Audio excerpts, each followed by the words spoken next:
ബാബുചേട്ടൻ അതിനെക്കുറിച്ച് പറയുന്നുണ്ട്. അവിടെ ഇടയ്ക്കിടയ്ക്ക് സെപ്റ്റിക് ടാങ്ക് നിറയും, അടച്ച് ഇടുന്നൊന്നുമില്ല.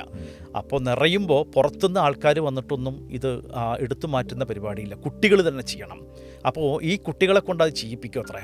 കുട്ടികൾ ഈ മലം നിറഞ്ഞു കിടക്കുന്ന ഈ ടാങ്കിലേക്ക് ഇറങ്ങി കുട്ടികൾ തന്നെ ഇത് കൊട്ടയിൽ കോരിയെടുത്ത് മുകളിലേക്ക് കയറ്റണം. മുകളിൽ ഉള്ള കുട്ടികളുടെ തലയിലുള്ള കൊട്ടയിലേക്ക് ഇത് നിറയ്ക്കും. മലം നിറച്ച കൊട്ട ചുമന്നുകൊണ്ട് കുറേ ദൂരം ഇവർ നടന്ന് ദൂരെ ഒരു സ്ഥലത്ത് പോയിട്ട് ഇത് തള്ളും.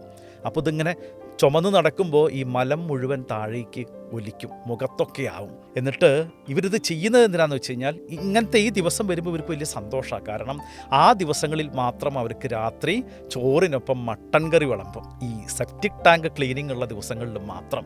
അപ്പോൾ അന്ന് രാത്രി കഞ്ഞിക്ക് പകരം മട്ടൻ കിട്ടുമല്ലോ എന്നുള്ള സന്തോഷം കൊണ്ട് ഈ കുട്ടികളൊക്കെ കൂട്ടത്തോടെ, അനാഥാലയത്തിലെ കുട്ടികളൊക്കെ വന്നിട്ട് ഈ മലം നിറച്ച കൊട്ടകളും ചുമന്നുകൊണ്ട് നടക്കും.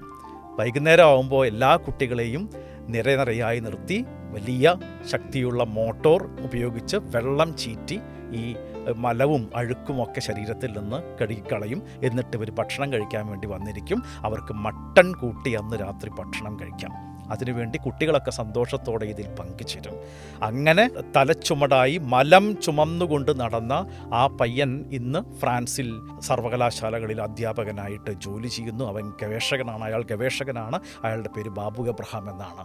അന്ന് ആ സ്ത്രീ അങ്ങനെ ഒരു തീരുമാനമെടുത്തില്ലായിരുന്നുവെങ്കിൽ ആ കുടുംബം അതോടുകൂടി ഇല്ലാതാകുമായിരുന്നു. ഇന്ന് ഈ കഥ പറയാൻ ബാബു എബ്രഹാം എന്ന് പറയുന്ന ആ ആൺകുട്ടി ശേഷിക്കുമായിരുന്നില്ല. അവിടെ ഉപേക്ഷിച്ചു പോയത് ഒരപ്പനാണ്. പക്ഷേ ധീരതയോടെ ഒരിക്കൽ ആത്മഹത്യക്ക് ശ്രമിച്ചെങ്കിലും പിന്നെ ധീരതയോടെ തൻ്റേടിയായി ആ കുഞ്ഞുങ്ങളെ മുഴുവൻ വളർത്തി വലുതാക്കിയത്, ആ കടം മുഴുവൻ, ബാങ്കിലെ കടം മുഴുവൻ അടച്ചു തീർത്തത്, അവർക്ക് വേണ്ടി ഒരു വീട് പണിതത്, ബാബു എബ്രഹാം അടക്കമുള്ളവരെ വിദേശത്തേക്ക് കൊണ്ടുപോകാനുള്ള സകല ഉദ്യമങ്ങളിലും പങ്കാളിയായത്, അവരെ വളർത്തിയത് മുഴുവൻ നന്ദികുന്നേൽ മേരി എന്ന് പറയുന്ന ഒരു സ്ത്രീയാണ്. സ്ത്രീകളാണ് പലപ്പോഴും അതിസാഹസികമായ, അതിനിർണായകമായ തീരുമാനങ്ങളെടുക്കുന്നതിൽ വിദഗ്ധർ. പുരുഷൻ പരാജയപ്പെടും.